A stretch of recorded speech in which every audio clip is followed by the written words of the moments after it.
Assalamualaikum warahmatullahi wabarakatuh.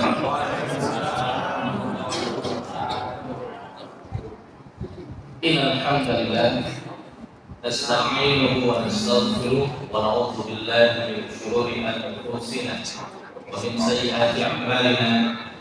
May yahdihillahu fala mudilla lahu wa may yudlil fala hadiya lahu. أشهد أن لا إله إلا الله وحده لا شريك له وأشهد أن محمدا عبده ورسوله لا نبي بعده. قال الله تعالى في القرآن الكريم: يا أيها الذين آمنوا اتقوا الله حق تقاته ولا تموتن إلا وأنتم مسلمون. يا أيها الناس اتقوا ربكم الذي خلقكم من نفس واحدة وخلق منها زوجها وبث منهما رجالا كثيرا ونساء واتقوا الله الذي تساءلون به والأرحام إن الله كان عليكم رقيبا. يا أيها الذين آمنوا اتقوا الله وقولوا قولا سديدا يصلح لكم أعمالكم ويغفر لكم ذنوبكم ومن يطع الله ورسوله فقد فاز فوزا عظيما. أما بعد فإن أصدق الحديث كتاب الله وخير الهدي هدي محمد صلى الله عليه وسلم وشر الأمور محدثاتها وكل محدثات بدعة وكل بدعة ضلالة وكل ضلالة في النار. Ma'asyiral muslimin rahimani wa rahimakumullah, jamaah salat maghrib Masjid Nurul Islam. Nurul Islam dari cahaya Islam. Semoga nanti di akhirat Allah berikan kepada kita cahaya Islam. Amin. Ma'asyiral muslimin rahimani wa rahimakumullah. Alhamdulillah, kita bersyukur kepada Allah Subhanahu wa Ta'ala, Rabb semesta alam, yang telah memberikan kepada kita begitu banyak kenikmatan-kenikmatan.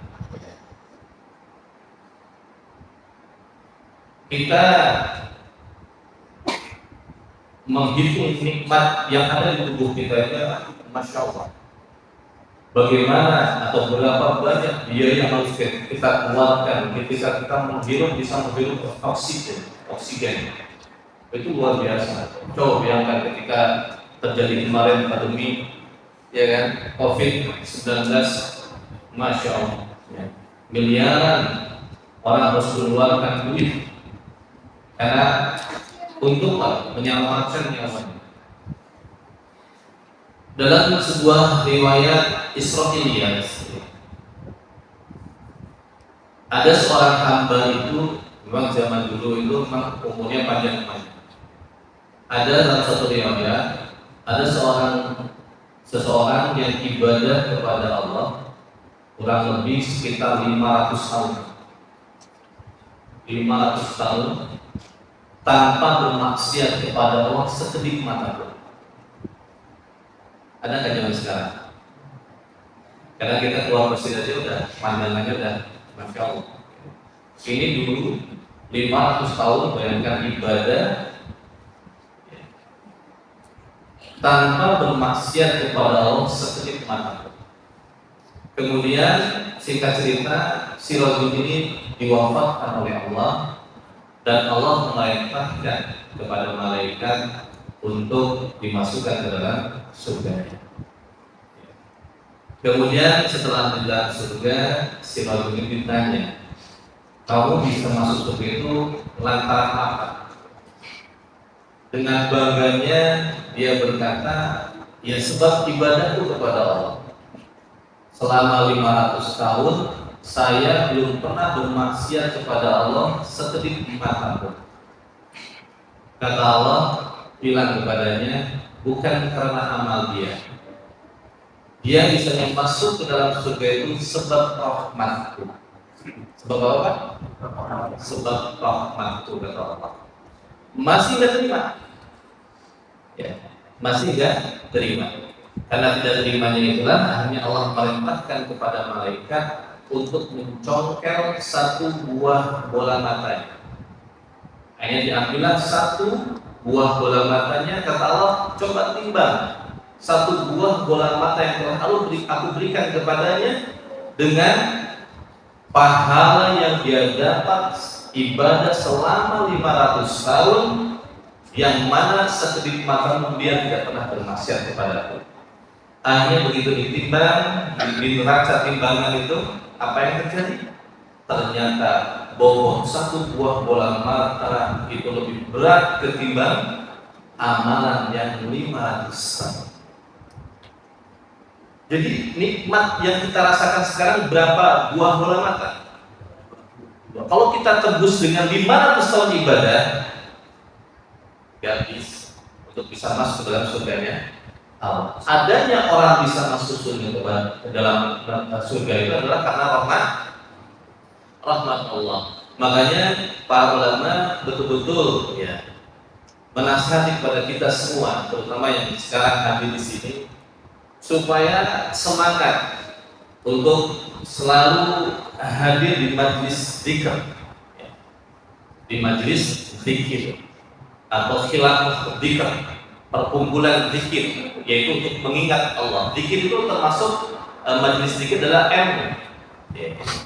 Pas kebetulan di Qadarullah, ya saya sekarang berada di atas, panjenengan plesetan di bawah. Mungkin suatu saat dibalik, jenengan yang di atas, saya di bawah. Itu sifatnya orang iman, sesuai dengan apa yang disifatkan oleh Allah di dalam surat Al-Asr, wal 'asr innal insana lafi khusr.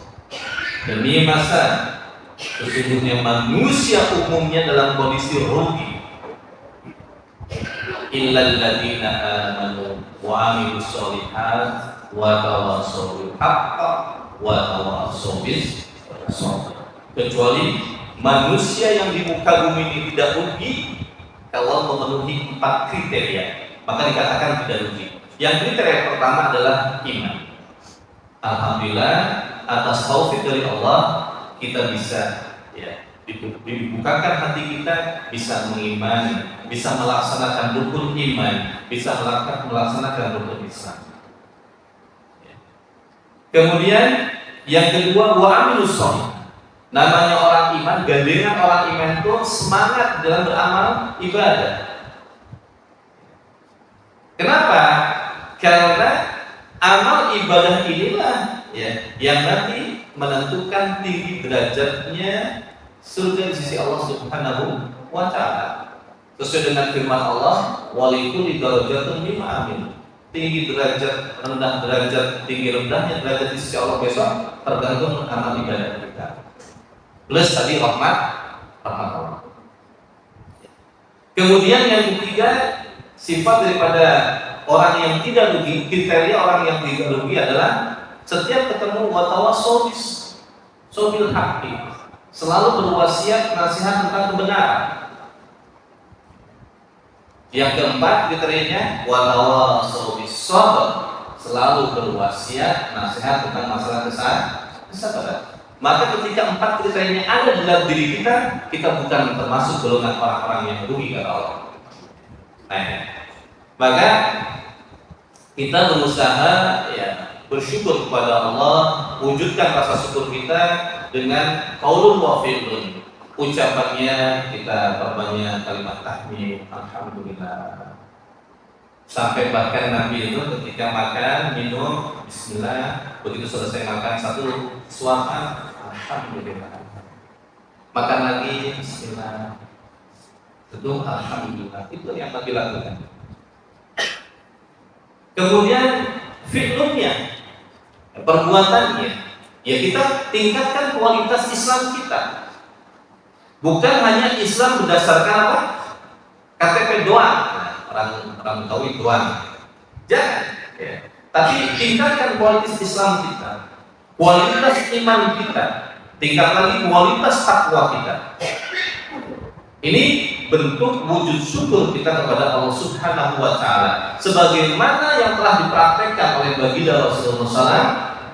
Beliau kakinya bengkak, bukan karena kolesterol, bengkak bukan karena diabetes, ya.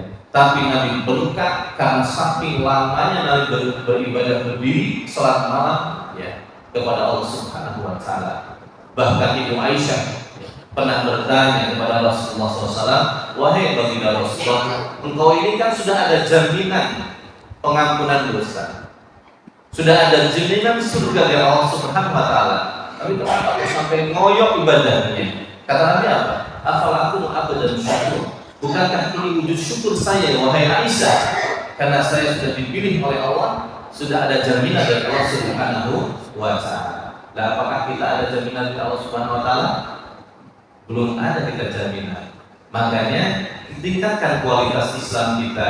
Bagaimana kita berusaha agar amal ibadah kita ini betul-betul diterima oleh Allah Subhanahu wa taala.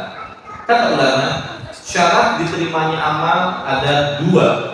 Ya, ingat-ingat Bapak, Ibu-ibu, ya, ikhwan semua, syarat diterimanya amal ada dua. Yang pertama adalah ikhlasun niat. Benar-benar kita beribadah, kita sholat, kita ngaji hanya semata-mata yarjuna rahmatahu wa yakhafun adzab. Semata-mata mengharap rahmat Allah, ya, dan takut akan ancaman siksa. Itu tanamkan di dalam diri kita. Kita hadir ke masjid bukan untuk riya, ya. Yang baca Quran bukan untuk sum'ah, pamer pendengaran bukan, tapi lillah karena itu syarat diterimanya amal yang pertama. Yang kedua, syarat diterimanya amal di sisi Allah adalah muttaba'ah atau ittiba'is sunnah. Allah berfirman dalam surat Ali Imran yang berbunyi, qul in kuntum tuhibbunallah fattabi'uni yuhibbukumullah wa yaghfir lakum dzunubakum wallahu ghafurur rahim.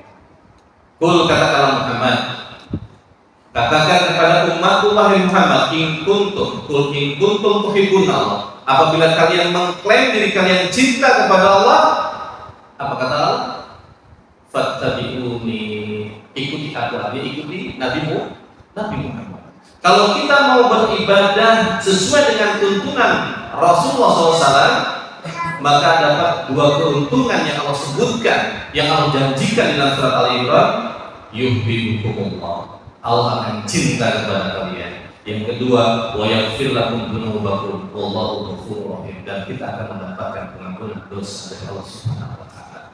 Semoga kita yang ada di sini khusus ya, betul-betul di dalam kita ibadah, betul-betul kita tekankan ikhlasunnya dan betul-betul sesuai dengan apa yang diajarkan oleh Rasulullah SAW. Ma'asyiral muslimin rahimani wa rahimakumullah.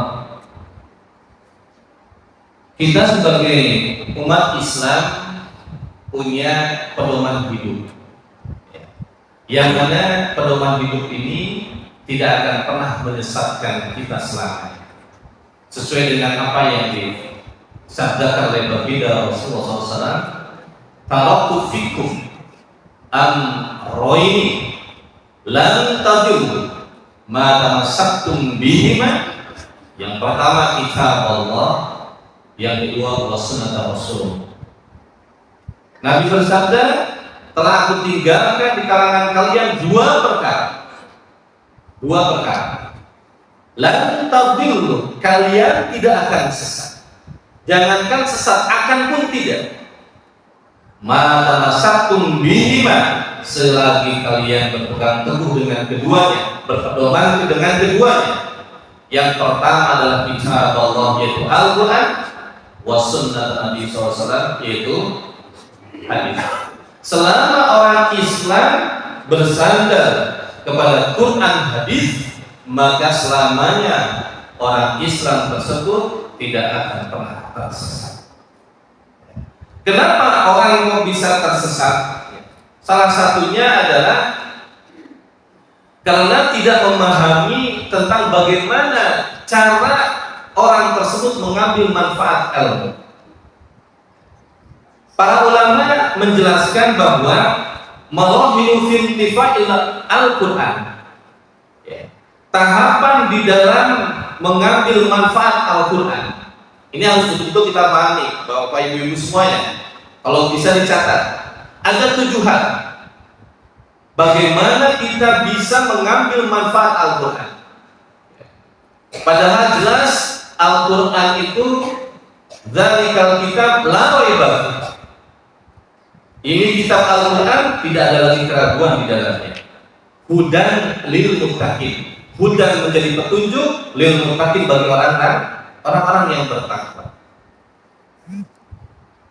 Terkadang kita ini baca Quran yang pintar, tapi memahami apa yang terkandung di dalam bacaan tersebut kita tidak paham. Karena apa? Karena 7 tahapan ini tidak kita lakukan. Makanya supaya apa yang dibaca oleh imam sholat, apa yang kita dengar, murotal yang kita dengarkan, atau mungkin sekali kita sering tadarus Quran yang kita baca, ya, kita bisa paham dengan apa yang kita baca, maka 7 tahapan ini harus betul-betul kita paham. Yang pertama, tahapan pertama adalah istimah. Kita gunakan organ tubuh telinga kita untuk senang mendengarkan ayat-ayat Al-Quran, senang mendengarkan Al-Quran. Terkadang ada kajian menjelaskan tentang ilmu baik yang diambil dalam Al-Quran dan As-Sunnah, tapi ketika ngaji main HP, balas WA, malah WA-an. Itu terjadi di sini, insya Allah enggak. Ini yang terjadi gitu. Atau di mobil kita sudah punya flash disk surat Al-Quran, ya kan? Perjalanan safar, mungkin Surabaya Kediri, Surabaya Malang, liburan. Apa yang terjadi? Quran bunyi di dalam bis, di dalam mobil ngobrol gitu. Iya begitu.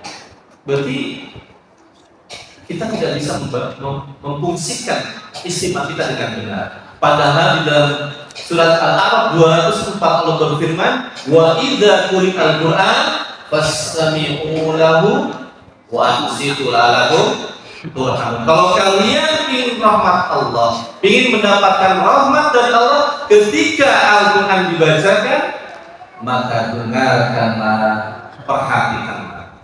Coba bayangkan, itu Allah yang berfirman. Tapi kadang kita lalai, kita ghaflah, kita lupa tentang hal itu. Maka mulai sekarang kita benahi. Yang pertama istimah, ya, dengarkan dengan baik, dengan sesama. Kemudian yang kedua tilawah. Ya, tilawah berarti menggunakan 2 organ tubuh kita, mata dan bibir. Melihat, membaca. Kalau yang tidak punya penglihatan, hanya bisa membacanya saja dengan hafalan, masya Allah. Ya. Atau dengan braille. Ada Quran braille kan? Ya. Masya Allah. Nah ini seperti ini. Ya. Jadi berusaha untuk melafadzkan lantunan Al-Quran. Bagaimana caranya? Ya kita belajar tafsir. Jangan seketemunya. Karena kadang orang itu, ya, ada imam-imam sholat yang terpengaruh dengan lagu, tapi nabrak ngalor ngidul panjang pendeknya, dengungnya. Ya. Alhamdulillahirabbil alamin. Itu yang benar. Karena mim disitu masuk ke mad alif disukun. Alhamdulillahirabbil alamin, arrahmanir rahim, maliki yaumiddin. Ini bagaimana? Apalagi sampai tarawih 20 rakaat hanya 7 menit. Masya Allah. Tentang apa yang dibaca? Nah ini. Iya billah. Ya. Maka berusaha bagaimana kita membaca dengan baik dan benar. Makharijul hurufnya yang pas. Ya. Kha yang baca kha, ha yang berbaca ha, jangan alhamdulillah. Ada orang itu karena ilahnya alhamdulillah dibacakan alhamdulillah ya. Nah, ini betul-betul supaya dibenahi, ya, dibenahi. Kenapa? Karena ketika salah di dalam membaca Al-Quran, hurufnya salah, maka akan merubah makna. Ini yang harus diperhatikan. Jangankan huruf, harokat salah itu juga akan mempengaruhi makna. Ya, maknanya akan mempengaruhi makna. Contoh, summa dengan sama. Summa sama-sama pakai sa, mim. Summa, mimnya di tasdid. Summa itu maknanya kemudian. Tapi harokatnya rubah menjadi sama, maka maknanya menjadi di sana. Itu dari harokat. Terus bagaimana dengan huruf? Contoh kalimat syukur pakai shin tebal, syukur. Dengan kalimat syukur pakai sin tipis. Coba bedanya tipis ini. Ayo kita bersyukur para saudara jamaah semua atas nikmat Allah. Bukan ayo kita bersyukur. Ini juga akan mempengaruhi makna yang luar biasa, bertolak belakang. Apa perbedaannya? Kalau kita bersyukur pakai shin tebal, syukur itu maknanya terima kasih. Tapi kalau pakai sin, syukur berarti maknanya mabuk. Ini di dalam membaca Al-Quran.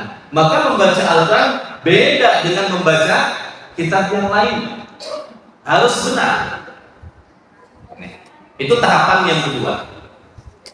Tahapan yang ketiga yaitu tafahum. Berusaha untuk memahami apa yang kita dengar, apa yang kita baca. Otomatis kita ngaji makna Al-Quran. Ada tafsir Al-Quran. Biar kita paham dengan apa yang dibaca. Ya. Seperti Al-Asri kan biasa. Wal asri innal insana lafi khusr illa alladziina aamanu wa 'amilus shalihati wa tawassaw bil haqqi wa tawassaw bis sabr.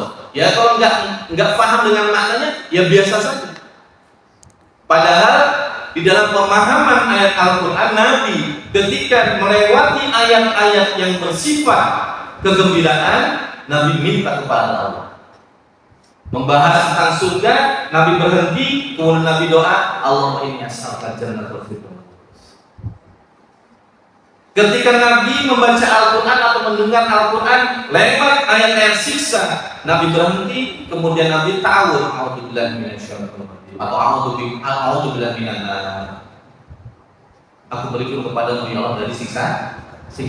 Itu yang dipraktikkan oleh baginda Rasulullah SAW.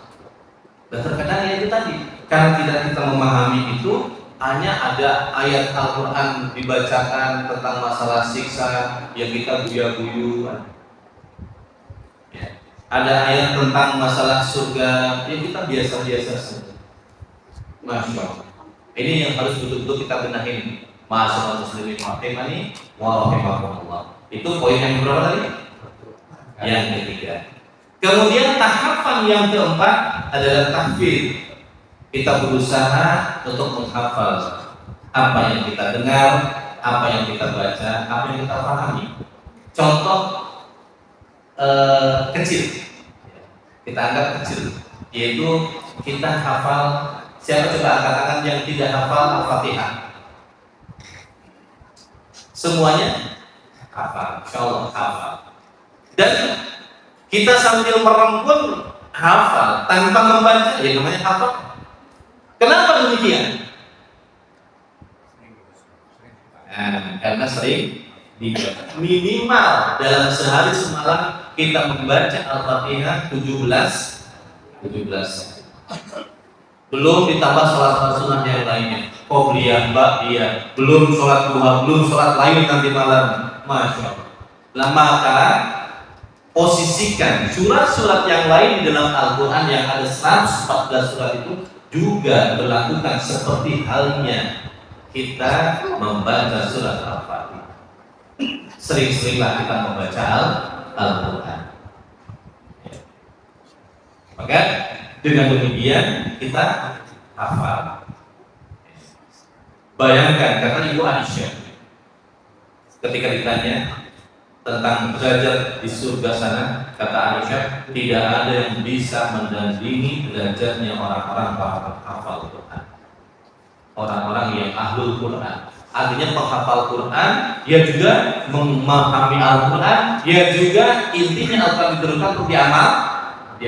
Jangan seperti penghafal Al-Quran yang membantai Sayyidina Ali.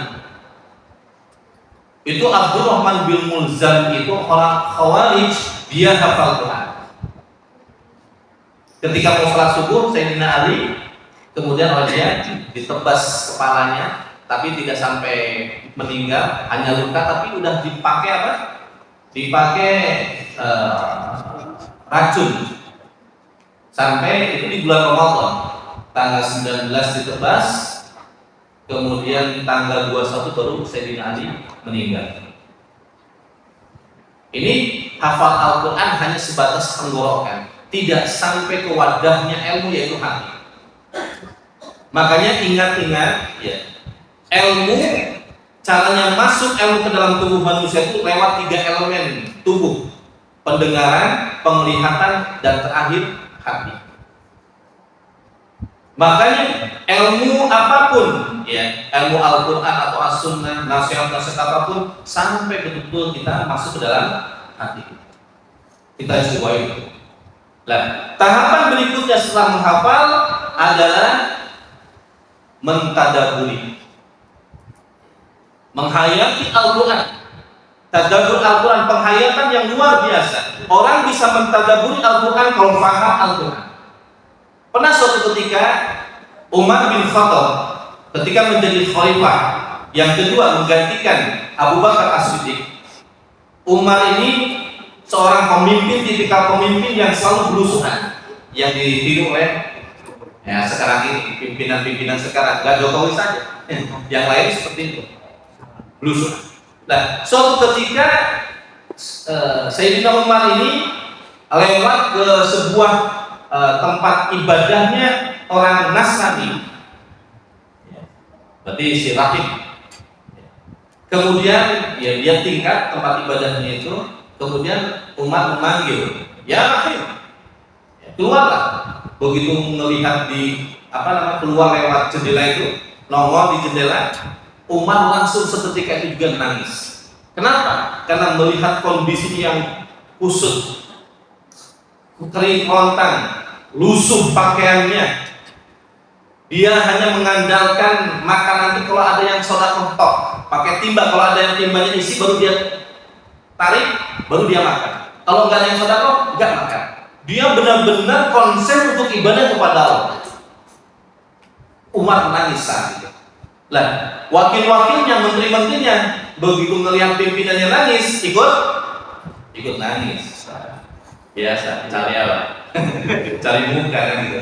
Asal bapak senang. ABS, asal bapak senang. Nah, begitu sudah lewat dari tempat itu si rahib, kemudian Umar ditanya oleh salah satu menterinya, wahai sang khalifah, tadi kita perhatikan Anda melihat si rahib, ya, terus kok nangis? Kenapa, wahai sang khalifah? Bukankah dia orang kafir? Apa kata jawabannya Umar bin Khattab? Afala tadabbur Quran? Apakah kalian tidak mentadabburi Al-Quran, yaitu surat Al-Ghasyiyah? Bagaimana bunyi surat Al-Ghasyiyah, ayat-ayat awal?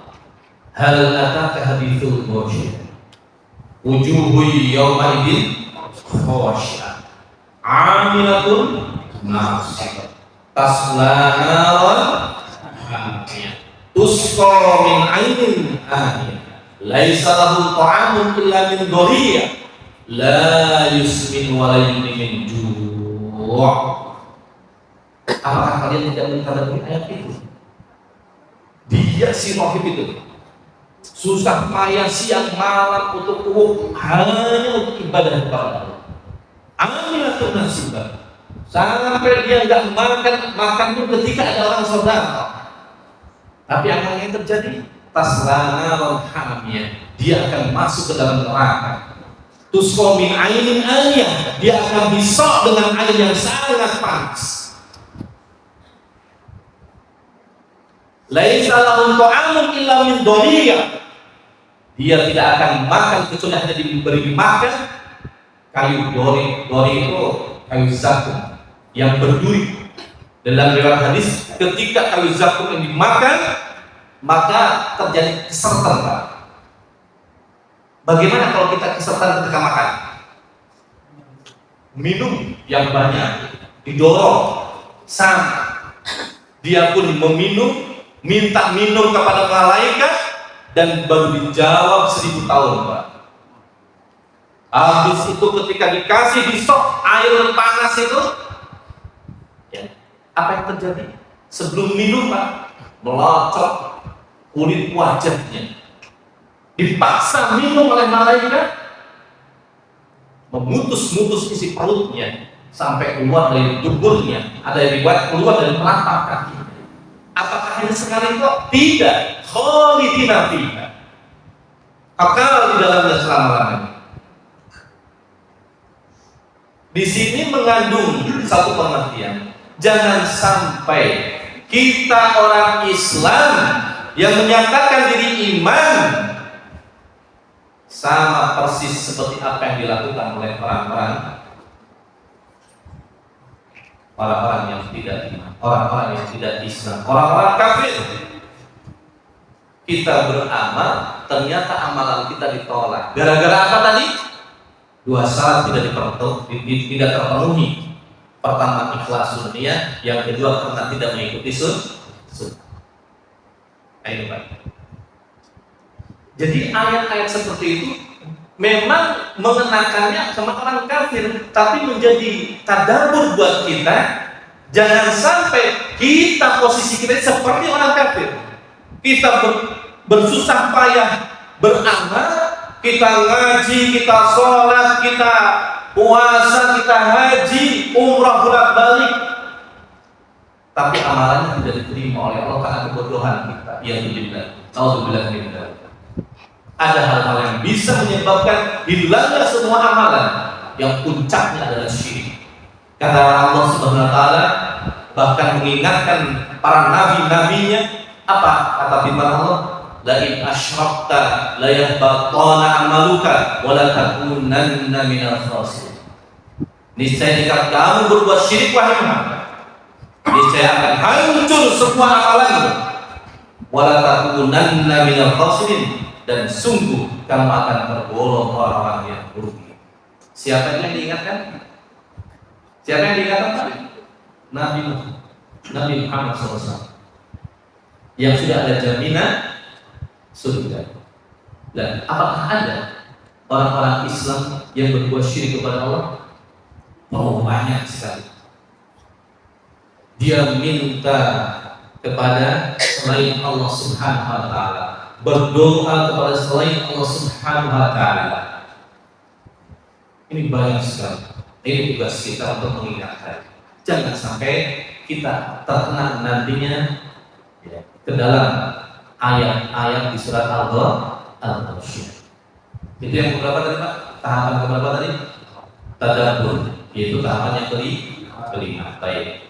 Tahapan yang keenam, yaitu inti daripada diturunkannya Al-Quran adalah tatbiq, yaitu mengaplikasikan Al-Quran di kehidupan kita sehari-hari. Ketika kita menjumpai, mendengarkan Al-Quran, membaca Al-Quran, memahami Al-Quran, menghafal Al-Quran, mentadabburi Al-Quran tentang ayat-ayat perintah, maka sikap kita bagaimana? Kita melaksanakan perintah itu sakol kemampuan kita. Ittaqullaha mastata'tum. Ya. Takutlah kalian, bertakwalah kalian kepada Allah mastata'tum, sakol kemampuan kalian.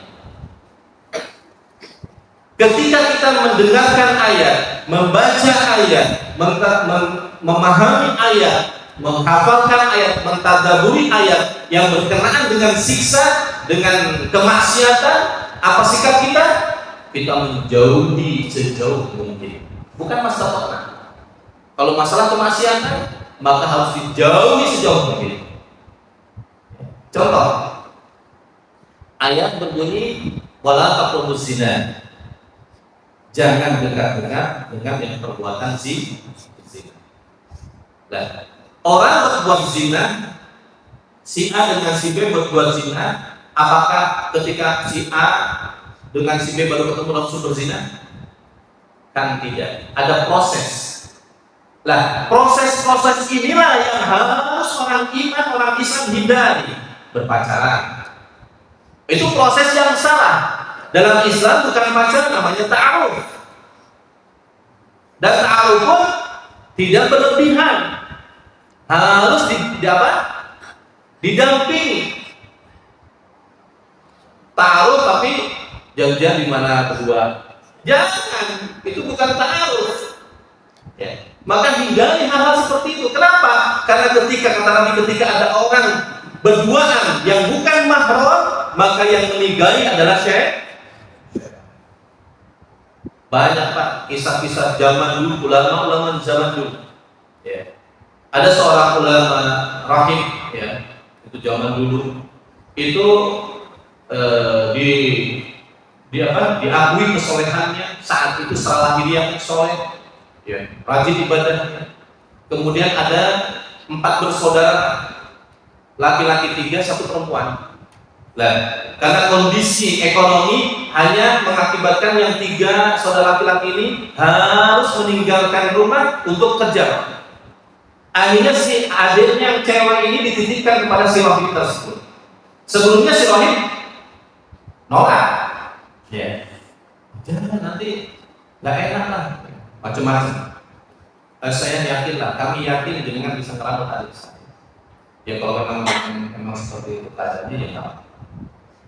Singkat cerita, ketemuan antara si rahib dengan si perempuan ini. Pertama, si perempuan ini bawain makanan. Si rahib bilang, taruh aja di depan pintu. Taruh di depan pintu. Tapi setan Pak menggoda. Masa kamu nggak ada banget sih, kata setan. Ya bukakanlah pintu. Akhirnya suatu saat dia kirim makanan, dibuka pintu. Ya, ditaruhlah di dekat pintu itu. Dibisikin setan, masa seperti itu seorang ulama? Ya, dipersilahkan masuklah. Ya. Akhirnya terjadilah yang terjadi. Si adik perempuan ini dihamili, dizinai oleh si rahib karena godaan setan itu. Ya. Kemudian punya anak. Kemudian karena takut ketahuan, dihilangkan nyawanya kedua-duanya. Ya si perempuannya, ya si bayinya. Singkat cerita, setiganya ini datang Pak, pulang kampung, nanyain keberadaannya, ya. Dengan kondisi singkat cerita diceritakan bahwasanya adiknya itu meninggal. Adiknya apa? Meninggal. Pokoknya si tiga ini yakin lah, oh ya memang meninggal gitu aja. Tapi setan pintar Pak. Setan datang di mimpinya si 3 orang ini, satu persatu didatangin Pak. Ketika itu, adikmu itu mati dalam kondisi tidak wajar. Si A ini diomongin setan seperti itu dalam mimpinya.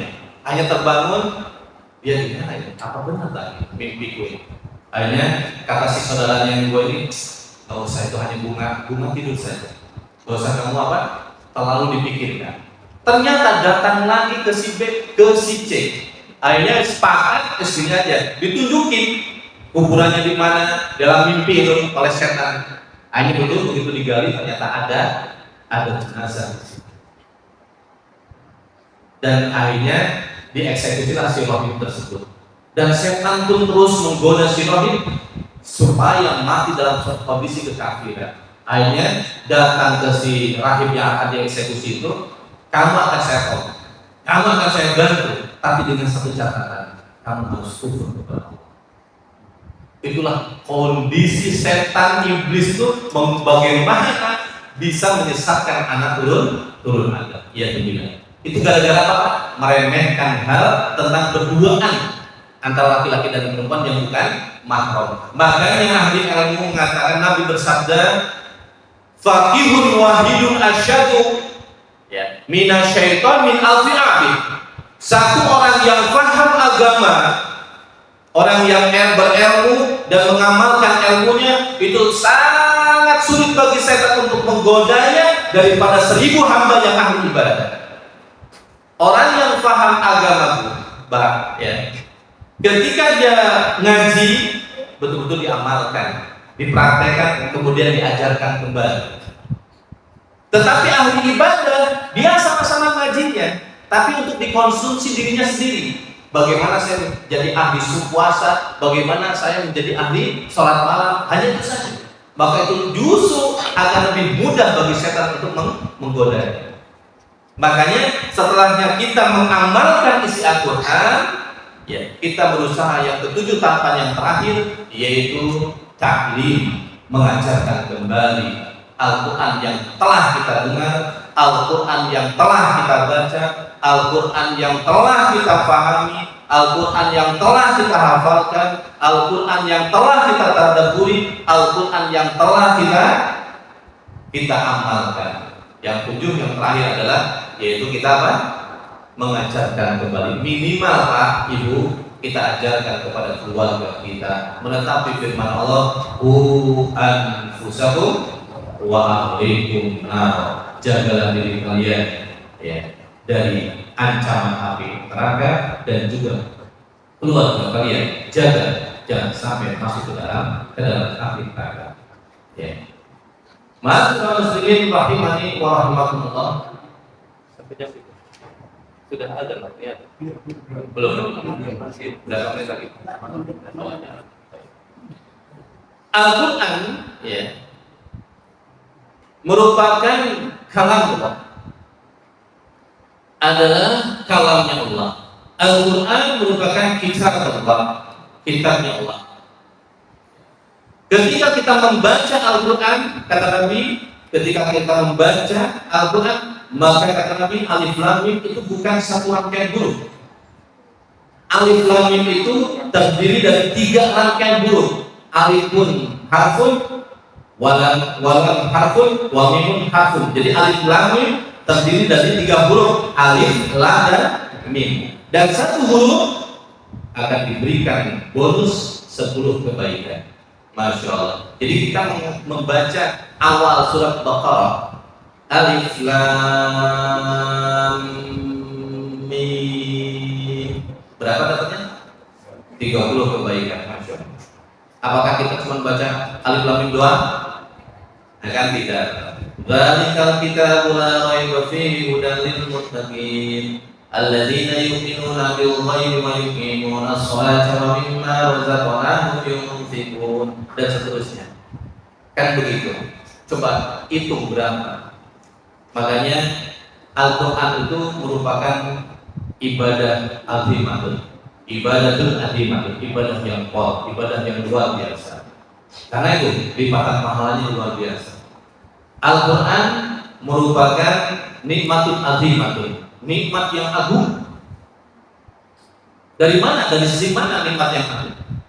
Di dalam Al-Quran Allah berfirman, ya ayyuhan nas qad ja'akum mau'idakum min rabbikum, wa shifaa'un lima fis sudur wa hudan wa rahmatan lil mu'minin. Wahai manusia, telah datang kepada kalian mau'idatun min rabbikum, nasihat dari Tuhan kalian. Jadi kalau kita ingin nasihat dari Allah, Pak, buka Al-Quran, baca Al-Quran, dengarkan Al-Quran. Karena ketika kita buka Al-Quran, Allah menasihati. Makanya para ulama benar-benar mengedepankan adab, ya, ketika bersinggungan dengan Al-Quran. Walaupun sebenarnya ini tidak wajib. Contoh, ulama-ulama, sebagian ulama menganjurkan ketika kita membuka Al-Quran dalam kondisi kita punya wudu. Walaupun itu tidak wajib. Ini sebagai takdirnya. Bahkan ulama-ulama sekelas Imam Syafi'i, Imam Malik, itu ketika akan mengkaji, dia sholat 2 rakaat dulu, Pak. Sholat berapa? 2 rakaat dulu. Sebagai bentuk adab, takdir. Nah, tapi yang uniknya zaman sekarang, Masya Allah, Al-Quran itu sambil selonjoran, terus Al-Quran taruh di paha. Alhamdulillah. Mana takdim kita kepada Al-Quran? Apalagi Al-Quran dibawanya gini Pak. Iyadzubillah, naudzubillah minhu. Dicengkiwin Pak Al-Quran. Padahal apa ini? Al-Quran ini adalah kalamullah. Al-Quran adalah kitabullah. Mau'izatum min rabbikum. Nasihat dari Tuhan kalian. Lalu kita bawa saja kayak gitu. Ya kita Pak, di ini Pak, tapi nggak usah dicium-cium, tidak ada sunnahnya ya, nggak ada. Ya pokoknya kita benar-benar pelakon. Dan taruhlah Al-Quran itu di atas segalanya. Jangan sampai ditaruh di rak, tapi rak paling bawah ditumpuk dengan buku cerpen dan sebagainya. Jangan, nggak boleh. Itu tidak ada. Makanya kalau kita ngaji tentang masalah adabut thalib, adabnya pencari ilmu, kita semua saya dengannya sebagai thalib. Itu ada namanya adabul fil kitab, adab di dalam kitab.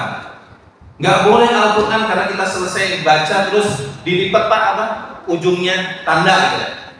Nggak boleh. Pakai kayak gini loh Bu. Pak ya, ada apa namanya? Ditandain gini. Ini sebagai wujud adab sebagai thalib. Ini hal ini memang sepele tapi jangan sampai diremehkan. Ulama-ulama zaman dulu sampai membuat kitab khusus tentang masalah apa? Adab terhadap kitabnya. Nah ini terkadang kita meremehkan. Ya, ini supaya betul kita pahami. Kenapa? Karena bersinggungan dengan Al-Quran adalah ibadah yang kuat. Bersinggungan dengan Al-Quran adalah merupakan nikmat yang luar biasa. Al-Quran juga Al-Kafi yang mencukupi. Manusia itu terdiri dari 3 unsur, yaitu yang pertama adalah al-aqlu, akal, ar-ruh, sama al-jasad. Semua 3 elemen ini dipenuhi semua oleh Al-Quran. Masya Allah. Semoga Allah memberikan manfaat dan barokah. Dan terakhir, supaya kita ingat, Nabi bersabda, Al-Quran syafi'ul musyaffa wa mahilul musaddaq. Man ja'alahu amamahu qadahu ilal jannah wa man khalfahu wa man ja'alahu khalfahu syafahu ilal nar. Al-Quran adalah pensyafaat, penolong yang diberi hak untuk mensyafaati, yang diberi hak untuk menolong besok yang kiamat. Wa mahilul musaddaq, dan pelapor yang dibenarkan laporannya oleh Allah Subhanahu wa taala. Man ja'alahu amamahu qadahu ilal jannah. Barang siapa yang menjadikan Al-Quran di depannya, artinya dijadikan pedoman hidupnya, maka Al-Quran tersebut akan menuntunnya memasukkan ke dalam surga. Tapi sebaliknya, manjalal khalfahu, barang siapa yang menjadikan Al-Quran di belakangnya, Al-Quran hanya hiasan rak-rak rumah saja, tidak pernah disentuh hanya setahun sekali ketika Ramadan. Nah ini peringatan buat kita. Satu ilanan, maka Al-Quran akan menyeret orang tersebut dimasukkan ke dalam neraka. Pilihan ada di kita. Kita mau menjadikan Al-Quran pedoman kita, apa mau kita abaikan. Semoga Allah memberikan manfaat dan barokah. Jazakumullahu khairan. Lebih kurangnya mohon maaf yang sebesar-besarnya. Nama saya Teguh Alamsyah. Saya dulu pernah di Islam Jamaah kurang lebih 30 tahun Pak. Islam Jamaah, tahu Islam Jamaah? Nah, di sini kan ada ya, di lampu merah sana tulisannya 354. Wah itu kode lah. Itu Islam Jamaah. Banyak kesesatan di dalamnya. Maka kalau ada saudara-saudara jenengan yang masih di Islam Jamaah, segera untuk ditarik. Karena apa? Karena akidahnya sudah menyimpang. Dia takfiri, mengkafirkan orang selain golongannya. Ya, dia menajiskan. Karena orang selain golongannya ibaratnya orang kafir, namanya orang kafir itu najis. Nah ini pemahaman yang salah. Kenapa kok orang Islam Jamaah bisa seperti itu, atau kelompok-kelompok lain bisa seperti itu? Karena 2 sebab. Pertama, dia salah memilih penyampai ilmu. Yang kedua, salah di dalam mengartikan atau menafsirkan ilmu. Sehingga yang terjadi gampang serampangan mengkafirkan selain golongan. Semoga Allah memberikan manfaat dan barokah. Semoga saudara-saudara kita yang di Islam Jamaah Allah memberikan hidayah sehingga bisa hijrah sesuai dengan tadi 2 syarat, yaitu ikhlas niat dan ittiba'i Ini bersama. Kita tutup dengan kafatul majlis. Subhanallahumma wa bihamdika asyhadu an la ilaha illa anta astaghfiruka wa atubu ilaik. Sekali lagi ada lebih kurangnya mohon maaf yang sebesar-besarnya. Akhirul kalam. Assalamualaikum warahmatullahi wabarakatuh.